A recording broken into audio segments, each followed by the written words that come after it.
21 अप्रैल को रांची में India block की रैली होने वाली है। हेमंत सोरेन की पार्टी जो है इसे लीड करेगी और उसमें कांग्रेस के दिग्गज नेता लालू यादव के साथ साथ देश भर के तमाम दिग्गज नेता मौजूद होंगे। और इसको लेकर बीजेपी ने तंज किया है। बीजेपी की तरफ से प्रदेश अध्यक्ष ने कहा ये उलगुलान रैली नहीं है बल्कि ये आदिवासी अपमान रैली है। और फिर बीजेपी के प्रदेश अध्यक्ष बाबूलाल मरांडी ने बड़ा हमला करते हुए कहा कि ये पूरी रैली जो है एक भ्रष्टाचारी को महिमा मंडित करने की है और साफ तौर पर कई तरह के इल्ज़ाम लगा दिए। और ये कहा कि इस पूरे एडवर्टीजमेंट में चंपई सोरेन जो इस वक्त झारखंड के मुख्यमंत्री हैं उनकी कहीं भी तस्वीरें नहीं हैं। हर जगह हेमंत सोरेन की पत्नी छाई हुई हैं। ये पार्टियां जो हैं वो परिवारवाद पर आधारित हैं और इंडिया ब्लॉक की तरफ से जितनी भी पार्टियां आएंगे वो सब जो हैं वो परिवारवाद वाली पार्टी है। मोदी अकेले शख्स हैं जिनका कोई परिवार राजनीति में नहीं है और वो राष्ट्रवाद की बात करते हैं, देश को बढ़ाने की बात करते हैं।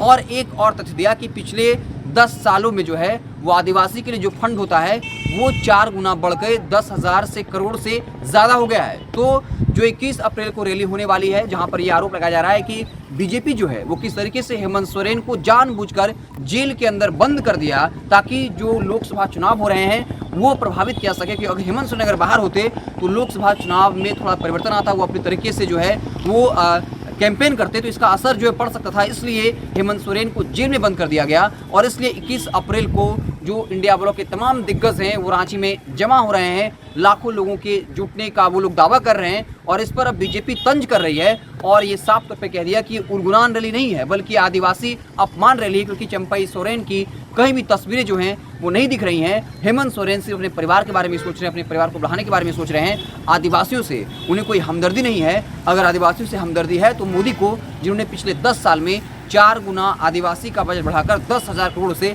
ज़्यादा कर दिया है, तो झारखंड की भी सियासत जो है वो काफ़ी दिलचस्प हो गई है। 1 मई से झारखंड में जो है लोकसभा का चुनाव शुरू हो जाएगा। तो झारखंड में जो है बीजेपी जो है वो काफ़ी आक्रामक हो गई है और ये परसेप्शन बनाने की कोशिश कर रही है कि हेमंत सोरेन की जो पार्टी जेएमएम है वो परिवारवाद की पार्टी है, ये लोग करप्ट है। और दूसरी तरफ जो जेएमएम है वो ये कह रही है कि भाजपा डर गई थी इसलिए केंद्रीय जांच एजेंसियों का उपयोग करके हेमंत सोरेन को जेल में डाला गया। और फिर वो तमाम उदाहरण देते हैं। कैसे देखिए, अजीत पवार ने 70,000 करोड़ का घोटाला का आरोप खुद पीएम मोदी ने लगाया और 5 दिन के बाद अजीत पवार जो है वो एनडीए के साथ आते हैं और बाकायदा उनको जो है वित्त मंत्री बना दिया जाता है। और फिर एक एक नामों का वो जिक्र कर रहे हैं कि कैसे देखिए ये 25-30 नेता जिन पर पहले भाजपा खुद जो है वो हज़ारों करोड़ के घोटाले का आरोप लगाती है, सैकड़ों करोड़ के घोटाले का आरोप लगाती है, ईडी जांच करती है, लेकिन जैसे भाजपा में शामिल होते हैं वो वॉशिंग मशीन में डाल दिए जाते हैं और बाकायदा उनको पाक साफ कर दिया जाता है और उनके खिलाफ सारी जांच जो है वो बंद कर दी जाती है। तो कुल मिलाकर झारखंड की सियासत जो है वो काफ़ी गर्म हो गई है और भाजपा के प्रदेश अध्यक्ष बाबूलाल मरांडी ने बड़ा आरोप लगा दिया और कहा कि ये उलगुलान रैली नहीं बल्कि आदिवासी अपमान रैली है। और अपने वादों का जिक्र किया कि पीएम मोदी जो है वही आदिवासियों का वाकई में भला चाहते हैं। हेमंत सोरेन की पार्टी जेएमएम जो है वो परिवारवाद की पार्टी है। आपको क्या लगता है? कमेंट बॉक्स में अपनी राय जो है वो ज़रूर दीजिएगा। बहुत बहुत धन्यवाद।